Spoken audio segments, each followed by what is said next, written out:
출애굽기 7장 15절에서 25절까지 한 절씩 저와 여러분들이 교독하도록 하겠습니다. 7장 15절입니다. 아침에 너는 바로에게로 가라. 보라, 그가 물 있는 곳으로 나오리니 너는 나일강가에 서서 그를 맞으며 그 뱀 되었던 지팡이를 손에 잡고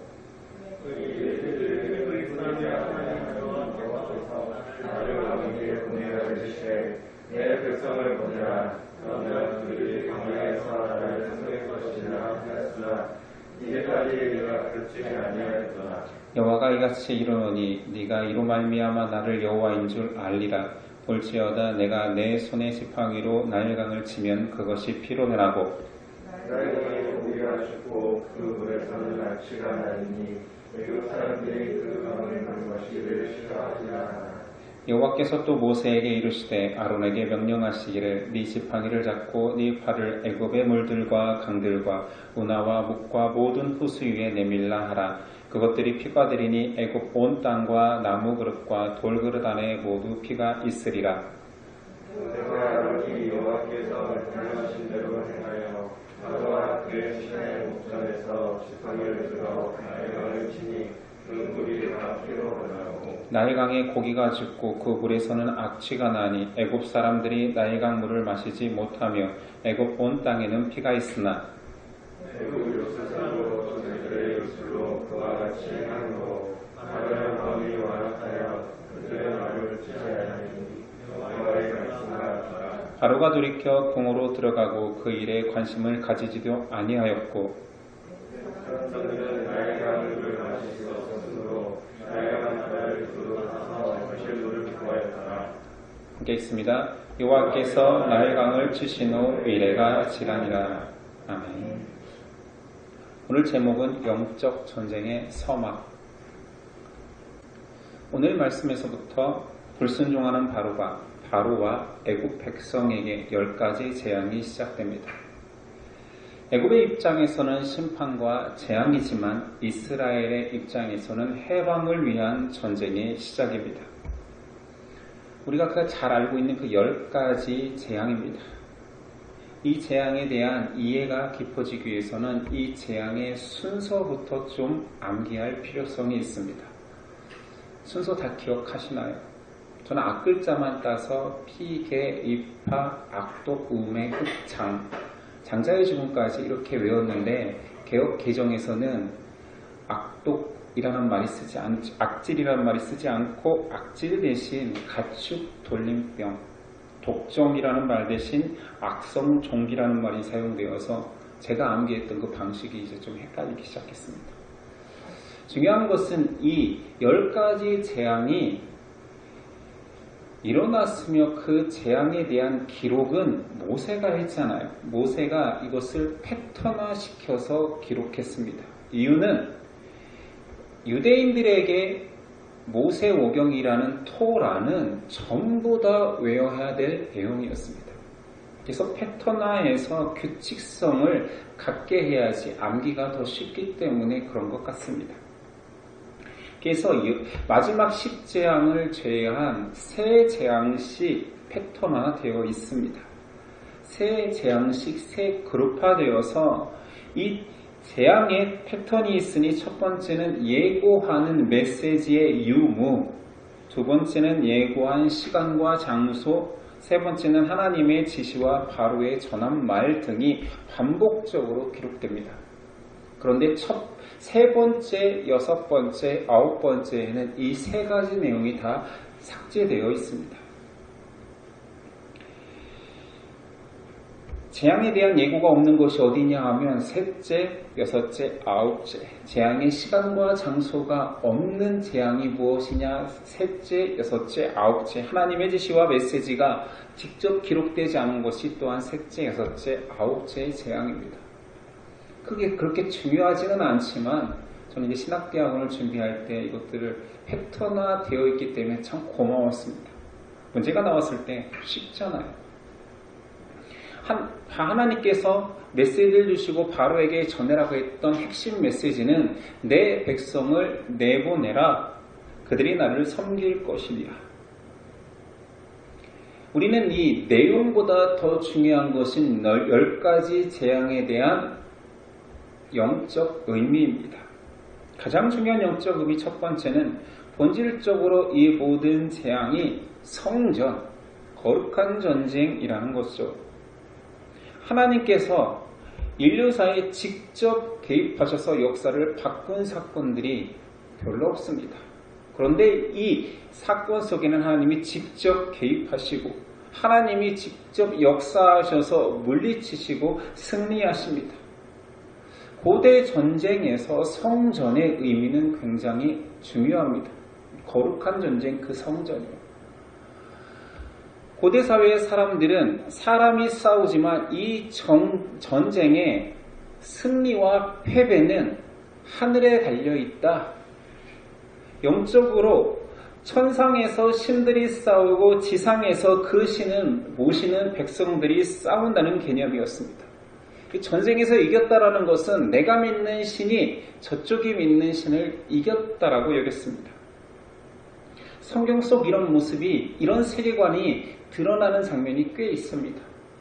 가장 쉬운 예로 이스라엘과 블레셋 전쟁 속에서 이스라엘 백성들이 블레셋에게 지기 시작하니 하나님이 역사하시지 않는가 보다 해서 그들이 하나님을 상징하는 하나님의 궤를 전쟁에 투입합니다.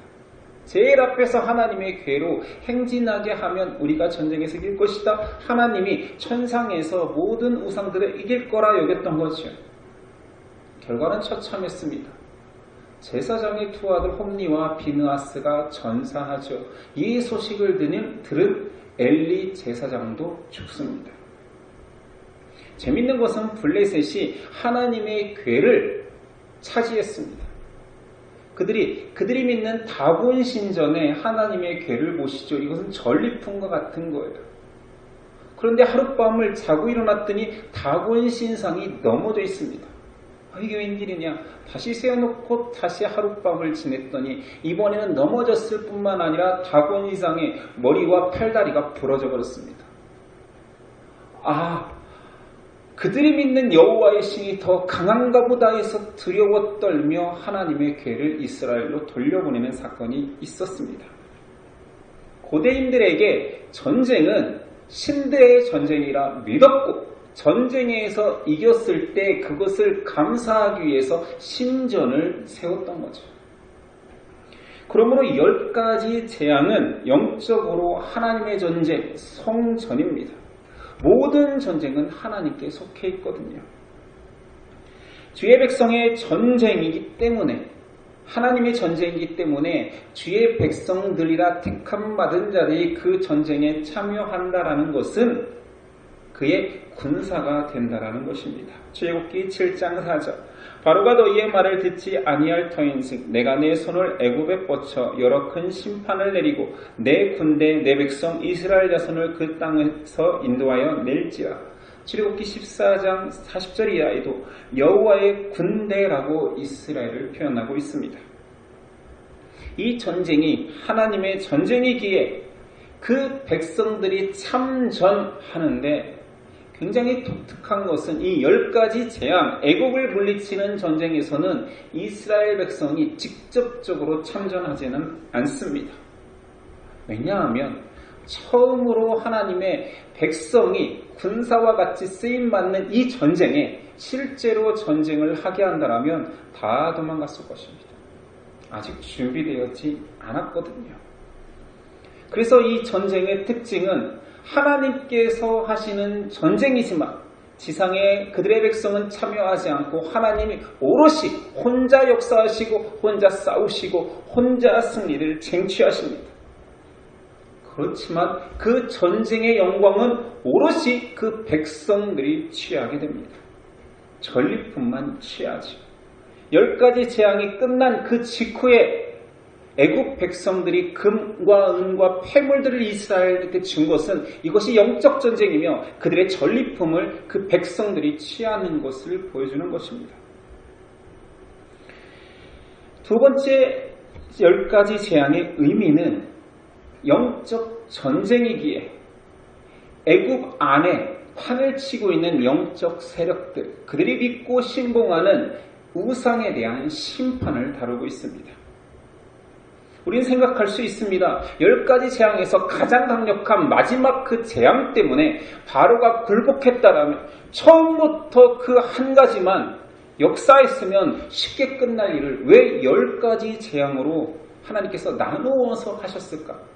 왜냐하면 그 10가지의 내용들이 하나하나 전부 다 애굽이 믿고 있던 우상과 관련되어 있는 징벌이기 때문입니다. 고대 이집트, 애굽은 다신교를 믿었고 수많은 우상을 섬겼습니다. 10가지 재앙 하나하나가 그들의 우상을 상징하거나 그들이 관장한다고 믿는 세계관에 대한 심판입니다. 첫 번째 재앙, 나일 강물이 피로 변하였지요. 피는 생명을 상징합니다. 애굽인들에게 나일강은 애굽의 핏줄, 생명줄입니다. 나일강이 농수로 쓰일 뿐만 아니라 그 전략적 요충지로서 그 삼각지는 적의 침입까지 막아주는 굉장히 중요한 방파제 역할도 합니다. 그래서 애굽은 나일강을 크눔이라는 나일강의 수신을 만들어서 믿었고 하피라는 나일강의 영을 믿었습니다. 15절 아침에 너는 바로에게로 가라. 그런데 나일강가예요. 바로가 아침부터 왜 나일강가에 있느냐 많은 주석가들이 이 나일강의 신 크눔과 하피를 향한 제사의 시간이 아니었겠느냐 라고 유추합니다. 17절이야. 여호와가 이같이 이르노니 네가 이로 말미암아 나를 여호와인 줄 알리라. 가서 선포하는 거지요. 너희가 믿는 신에게 제사 드리는 그 시간에 너희의 생명줄 피와 같은 그 강이 너희를 살리는 그 강이 썩어서 죽음의 강이 될 거라는 것을 선언한 것입니다. 크눔신과 하피신의 섬김으로 생명과 풍요를 상징했던 나일강이 여호와 하나님 절대자 참신에 의해서 사망과 절망의 강으로 변해버렸습니다. 이 사건에 대해서 비판하는 자들은 나일강이 원래 상류에서부터 물이 범람하여서 내려올 때가 있다. 그러면 상류에 물이 범람하면 상류에 있는 붉은 황토들이 섞여 내려올 때 그 나일강이 붉게 보인다. 그 사건 아니냐라고 말합니다. 사실 나일강이 그렇게 상류의 붉은 흙을 하류까지 쓸어내릴 때 레드 나일이라고 합니다. 이것은 굉장히 축복된 일이에요. 왜냐하면 고대 사회에 퇴비가 있습니까? 그런데 그 삼각지까지 하류까지 황토가 내려와 덮을 때 너무나 비옥한 땅을 만들어주는 거, 이건 축복적인 사건이죠. 레드 나일은 축복입니다. 그 현상을 말하는 게 아니에요. 분명히 성경은 기록하고 있습니다. 물이 피색으로 단순히 변한 것이 아니라 악취가 코를 막고도 뚫어버릴 정도로, 그리고 물고기들이 다 죽어버리는 상태이기에 레드 나일 상태가 아닌 거죠. 저주의 강으로 변한 것입니다. 애굽의 우상은 아무 힘이 없다. 왕부터 모든 백성이 섬길지라도 참신 여호와에 의해서 그것들은 심판이 선언될 수 있다. 전능자는 오직 한 분이며 창조주 하나님만이 심판자임을 선언한 것입니다. 출애굽에 직전에 이루어진 이 10가지 재앙을 하나하나 따져보면 이 모든 것들이 애굽인들이 신봉하는 우상의 심판임을 이제 알게 될 것입니다. 출애굽의 여정을 기록한 민수기에서도 이 우상 심판을 선언하고 있습니다. 민수기 33장 4절 애굽인은 여호와께서 그들 중에 치신 그 모든 장자를 장사하는 때라 여호와께서 그들의 신들에게도 벌을 주셨도다. 이 거룩한 정쟁 성전을 통해서 전해지는 메시지는 간결한 것이요. 하나님 외에 절대자, 신은 없다입니다. 하나님은 만물의 주인이시며 그 백성을 구원하십니다. 여호와만이 절대자이십니다. 이 세상에 사람들이 섬기고 신이라 믿는 그 존재들은 무익하며 아무 힘도 발휘할 수 없고 그냥 우상일 뿐이라는 것입니다.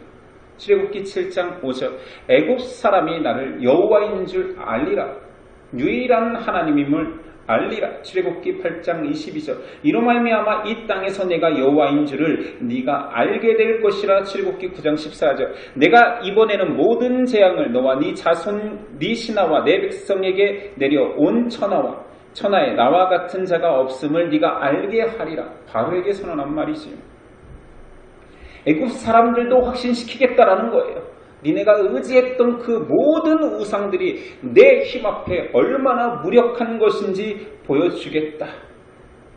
하나님은 10가지 재앙을 통하여서 참 하나님이요 유일한 절대자임을 드러내신 것입니다. 그리고 단순히 하나님의 능력만 드러낸 것이 아니라 그 사건 끝에 자신이 택한 백성들을 해방시키시지요. 10가지 재앙은 세상을 향한 심판뿐만 아니라 조상 때부터 약속한 하나님의 백성의 구속 사건을 모두 담고 있습니다. 이스라엘은 포로로 소망이 사라져가고 있었습니다. 하나님만이 유일한 창조자임을 망각해가고 있었습니다. 자신들이 상황이 비참하니 자신들을 다스리는 애굽의 신들이 혹 존재하는 거 아닌가? 그들이 더 강한 거 아닌가라는 의구심이 싹트고 있었습니다. 10가지 재앙을 통해서 유일한 전능자가 하나님임을 애굽에 선언했을 뿐만 아니라 흔들리고 있던 이스라엘의 마음까지도 바로잡아주어 너희가 종된 몸으로 패배자의 모습으로 총칼을 들이대고 있는 애굽의 군사들 앞을 과연 지나갈 수 있겠느냐? 확신 없이 그들이 내보내준다고 해서 두려워 떨므로 다리가 휘청거려 과연 총칼 앞을 지나갈 수 있겠느냐? 총은 없겠지요. 창과 칼 앞을 지나갈 수 있겠느냐? 못 지나갑니다. 포로가 군대 앞을 어떻게 지나갑니까? 하나님에 대한 확신과 애굽에 대한 두려움이 사라지지 않는 한 그들은 출애굽할 수 없습니다. 그런데 이 모든 사건을 통하여서 점층적으로 그들의 마음속에 잊혀져 가던 하나님에 대한 믿음이 커지고 있는 것입니다. 출애굽할 용기가 생겨나는 것입니다. 하나님께서 다 하셨습니다. 준비되지 않은 그의 군대임에도 불구하고 군사임에도 불구하고 아무것도 하지 않았습니다. 가만히 서서 여호와 하나님이 하실 일을 바라보기만 해라. 승리의 기쁨을 누리기만 해라. 해방을 기념하기만 해라. 기억만 해라. 그래서 그 백성에게 유일하게 한 가지 규례를 주셨으니 이 놀라운 일에 대한 유월절을 만들어 무교절을 만들어 영원한 규례로 지켜라. 망각하지 말고 기억해내라. 너희의 못난 믿음이 확신이 강력한 믿음으로 바뀐 이 사건 기억하라라는 것이지요. 흡사 고대 성전에서 승리자가 돌아와 그 신들에게 감사하며 성전을 지어드리는 것이 봉헌인 것처럼 너희는 여호와의 규례만을 통하여서 나를 기억하라. 내가 한 일을 기억하라는 것입니다. 유일한 절대자 하나님은 그 백성을 구원하시고 그 영광에 참여시키십니다. 이것이 하나님의 은혜지요. 택함받은 은혜입니다. 셈하거나 갚을 수 없는 은혜입니다. 하나님이 택하신 그 이스라엘의 큰 은혜를 보십시오. 10가지 재앙은 유기된 자들, 불순종한 자들에게는 심판이었습니다.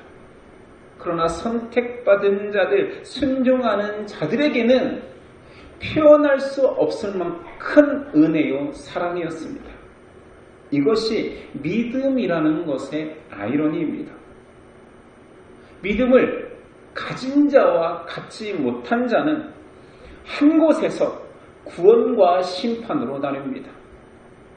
은혜와 진리가 공존하고 있습니다. 그냥 객관적으로 볼 때 그 나뉘는 사람들을 향한 하나님의 사랑은 편애에 가깝습니다. 적당히 이쪽 미워하시고 적당히 이쪽 사랑하면 좋은데 일방적으로 사랑하고 일방적으로 저주하십니다. 극심한 편애죠. 이스라엘만 내 백성 내 군사라고 선포합니다. 그 이스라엘은 하나님의 것이 되었습니다. 그런데 독특하게 세상은 바로는 지금 그 이스라엘을 내 종, 내 포로라고 말합니다. 바로로 대변되는 세상 권세 잡은 자도 이 백성의 소유권을 주장합니다. 이것이 영적으로 가장 무서운 저주입니다. 악한 세력이 백성을 향하여서 내 것이래요. 하나님이 내 백성 내 소유라 하는데 그들도 내 포로 내 종이라고 말합니다. 그래서 하나님은 이 상황을 그대로 둘 수 없습니다. 이 상황, 양쪽에서 자신의 것이라고 소유권을 주장하는 이 상황 속에서 하나님은 꺼내와야만 했습니다. 왜 애굽에서는 예배드릴 수 없습니까? 그렇게 주장하는 자들이 있기 때문입니다. 꺼내와서 멀리 애굽에서 멀어진 시내산에 와서야 하나님은 홀레 예식, 시내산 언약을 체결하자 말합니다. 이 시내산 언약을 홀레 예식으로 설명한 것은 앞 설교에서도 있었지요. 옛 언약의 핵심 주제입니다. 그 백성을 꺼내와서 이제 소유권을 주장할 자가 없다. 오직 너는 나만이 소유권을 주장할 수 있다. 이것을 법정적 개념으로 홀레 예식을 치러버리자. 오로지 너는 영적으로 법정적으로 세상 모든 가치를 동원해도 너는 내 것이라는 것을 선언한 것이죠. 이렇게 옛 언약이 그렇게 법정적 개념을 가진 것입니다. 그런데 이것보다 더 강력한 새 언약으로 예수 그리스도께서 우리를 자기 것 만드셨죠. 이런 모든 메커니즘을 설명한 것이 예레미야입니다. 31장 31절이야. 여호와의 말씀이니라. 보라, 날이 이르리니 내가 이스라엘 집과 유다 집에 새 언약을 맺으리라. 이 언약은 내가 그들의 조상의 손을 잡고 애굽 땅에서 인도하여 내던 날에 맺은 것과 같이 아니할 것은 내가 그들의 남편이 되었어도 그들이 내 언약을 깨뜨렸음이라. 여호와의 말씀이니라. 그러므로 그 날 후에 내가 이스라엘 집과 맺을 언약은 이러하니 곧 내가 나의 법을 그들의 속에 두며 그들의 마음에 기록하며 나는 그들의 하나님이 되고 그들은 내 백성이 될 것이니라. 여호와의 말씀이니라. 훗날 있을 새 언약은 어떻게 된다고요? 육의 신비 마음속에 새겨버리겠다. 너는 내 것이다.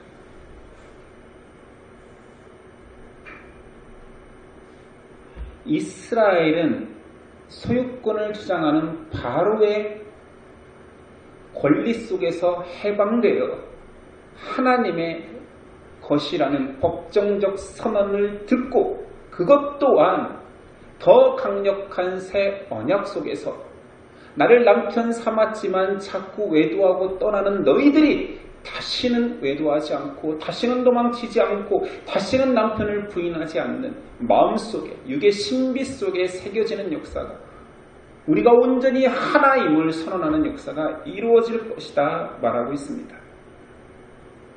10가지 재앙은 그렇게 바로의 소나기, 세상 권세의 소나기에 빠져있는 하나님의 백성들의 마음을 돌이키어 오롯이 하나님 것임을 구별하는 과정입니다. 구분하는 거죠. 얘는 내 것이다. 세상 것은 내 것은 좌하고 우하 완벽한 구별을 위한 사건이었습니다. 그래서 10가지 재앙 속에서 하나님은 구별된 자기 백성은 보호하시고 모든 재앙에서 제외시키셨지요. 하나님의 것이기에. 이 사건 속에서는 하나님의 것에 대한 보호와 재앙의 제외가 있는가 반면 선택받지 못한 자들의 유기 사건도 있습니다. 재앙 속에서 그들은 발악하기 시작합니다. 그 첫 번째 발악이 요술을 부리는 것이요. 22절 애국 요술사들도 자기들의 요술로 그와 같이 행함으로 바로의 마음이 완악하여 그들의 말을 듣지 아니하여 여호와의 말씀과 같다. 하니 여호와의 말씀과 같더라. 유기된 자들이 발악하는데 요구수를 부려서 하나님의 첫 번째 제왕과 똑같은 일을 그들이 한다라고 말합니다. 자, 그런데 상식적으로 정말 첫 번째 재앙이 마실 수 있는 식수였던 나일강의 물이 피로 변하여서 악취가 나고 모든 것을 죽게 하는 물로 변했다라면 요술사들은 원래대로 바꿔놓는 것이 능력인 거죠. 나일강물이 아닌 어떤 하수를 떠다가 보아라! 우리도 주문을 걸면 붉게 변할 수 있다. 이게 무슨 의미가 있습니까? 색소 하나 뚝 떨어뜨리면 빨간색 되는 거 아닌가요? 그게 무슨 의미가 있어요? 그냥 색깔만 따라하는 것입니다. 눈속임이죠. 분리된 자들은 그렇게 눈속임하고 하나님의 권능이 동일하다라고 믿습니다. 나도 얼마든지 그 역사를 따라할 수 있다라고 자만합니다. 분리된 자들의 두 번째 특징은 그들은 눈앞에 진리가 선포되어도 관심이 없습니다. 23절 바로가 들켜 궁으로 돌아가고 그 일에 관심을 가지지도 아니하였고 진정한 저주는 이적을 믿고 안 믿고를 떠나서 하나님의 진리와 역사가 선포됨에도 관심이 없는 것입니다. 우리 그 쥐, 먹이 찾는 실험을 많이 목격해 왔잖아요. 쥐는 본능적으로 음식이 있다 느끼면 미로가 아무리 복잡해도 아무리 길이 막혀 있는 것 같아도 그냥 돌아 계속 찾아 결국은 먹이 있는 곳으로 갑니다. 사람도 인생을 살다가 여러 가지 간증과 놀라운 일들을 목도하기도 하고 듣기도 합니다. 그런데 음식 찾는 쥐처럼 음식만 관심이 있어요. 인생 앞에 절벽이나 높은 장애물이 생기면 왜 나에게 이런 일이 일어났는가 보다는 이런 일이 주장하는 분이 누구인가를 생각하기보다는 해결책만 나는 지금 배고프니 음식을 찾는 일에만 몰두되어서 모든 영적인 것들에 관심이 없습니다. 인간들이 음식만을 찾는 그 쥐와 별반 다르지 않습니다. 그렇게 진리 앞에 무관심한 자들이 분리된 자들입니다. 세 번째, 그들은 자신들의 지혜로도 충분히 살 수 있다라고 자신의 지식을 신봉합니다. 24절 애굽 사람들은 나일강 물을 마실 수 없으므로 나일강가를 두루 파서 마신 물을 구하였더라. 이게 얼마나 지혜롭습니까? 물이 없으면 파면 되는 거예요.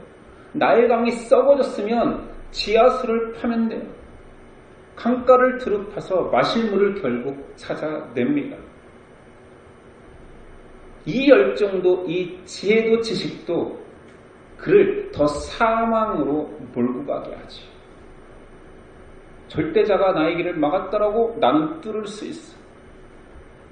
내 마실 물이 없다라고 내 지혜를 총동원해서 나는 물을 찾아낼 수 있어. 자신에게 누가 이런 일을 일으켰는지, 애굽의 이 놀라운 사건이 왜 일어났는지 전후관계에 관심이 없습니다. 그렇잖아요. 어제까지 그 생명을 상징하고 우리가 신봉했던 나일강물이 하루아침에 썩은 물이 되고 모든 살아있는 것들이 죽어질 물이 되면 무슨 일인가? 무슨 일인가? 왜 나와 우리 나라에 이런 일이 벌어졌는가? 궁금해해야 되잖아요. 자신의 지혜를 총동원해서 마실 물을 찾기에 급급합니다. 애굽의 10가지 재앙이 현대사회에 일어난다 하더라도 현대인들도 동일할 것입니다. 현대과학을 총동원하여서 자신들이 닥친 일에 대한 해결책만을 모색할 것입니다. 그리고 극복했다고 자만하겠지요. 하나님께서 왜 이런 일을 일으켰는지, 이 일을 통하여서 절대자의 메시지가 무엇인지 보다는 극복한다. 자부를 찾아낸 나를 기뻐하며 자랑하며 여전히 진리에는 관심이 없겠지요. 하나님의 진리는 하나님이 선택한 자들에게만 들립니다. 이것이 선택받은 자가 누리는 무한한 은혜입니다. 이걸로 충분하지. 오늘 나에게 일어난 일 생각해 보십시오. 여러분에게 지금 무슨 일이 일어났습니까? 여러분에게 기적과 이적이 일어나야지만이 놀라운 일입니까? 오늘 내 귀에 하나님의 말씀이 들린다라는 것은 기적입니다. 이것은 기적이라고 표현하기에는 더 놀라운 사건입니다. 창조주의 메시지가 들린다고요. 나를 만드신 분의 음성이 들린다고요. 지금 여러분들이 하나님의 그 역사하심을 자랑하고 확신하기 때문에 그 하나님의 역사를 높이고 다시 그 은혜를 기억하기 위해서 예배드리고 있잖아요. 이 예배의 현장이 기적입니다. 그걸 믿는다라고요. 그게 확신된다라고요. 여러분들은 그렇다면 절대자가 선택한 사람입니다. 무한한 편애라고 느낄 만큼 그 큰 무한한 사랑 속에 들어와 있는 상태인 것입니다. 이것이 기적이 아니고 무엇입니까? 사람에게 이보다 더 큰 은혜가 있을 수 있습니까? 절대자가 나를 택했는데 절대자의 음성을, 절대자의 역사를 내가 아멘으로 받고 그를 찬양하고 예배하는 이 자리에 있는 것이 기적 아닙니까? 애굽에 떨어진 첫 번째 재앙을 여러분들은 인정하는 거죠. 하나님이 하셨음을 고백하는 거잖아요. 그래서 여러분들은 선택받은 축복을 누리는 것입니다. 하나님의 사랑을 입은 자들이요. 이제 선언할 수 있죠. 예배의 자리에 있기에, 말씀에 귀 기울이고 있기에 여러분들은 선택받은 자잖아요. 그 선택받은 자들이요. 여러분이 당하고 있는 유혹이나 시험을 무시해도 됩니다. 전쟁과 같이 무서운 사건이 일어나도 괜찮습니다. 이 전쟁은 주께서 싸우십니다. 여러분들의 한계가 다 드러나도 괜찮습니다. 이 전쟁은 땅의 전쟁이 아니고 하늘의 전쟁이며 이 전쟁은 벌써 끝났습니다. 하나님께서 승리한 싸움에 그 전리품을 나누기까지 우리는 대기하는 시간을 사는 것뿐입니다. 믿으십니까? 수천 년 전의 구약의 사건 때부터 지금까지 그 전쟁이 계속되는 것 같으나 벌써 2000년 전에 승리로 끝난 전쟁에 우리는 그 영광을 받기까지 대기하고 있는 것입니다. 어제도 오늘도 내일도 우리는 주의 것이며 그 영광을 노래하고 찬양할 선택된 자들입니다. 우리의 왕이 누구십니까? 만왕의 왕, 만주의 주, 유일한 창조주, 심판주, 그분이 우리의 왕이시며 우리는 그의 백성이 되었습니다. 이것이면 됩니다.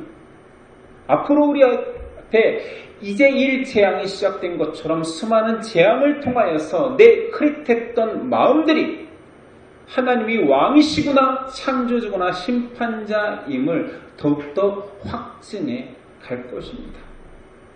고백하십시오. 그리고 찬양하십시오. 하나님은 유일한 만왕의 왕, 만주의 주. 그리고 우리는 그의 백성입니다. 기도하겠습니다. 하나님 감사합니다.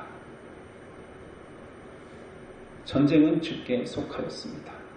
그리고 주님께서 벌써 싸우셨고 역사하셨고 승리하신 싸움입니다. 우리는 아무 공로 없으나 그 전쟁의 영광을 함께 누릴 자로 선택받았습니다.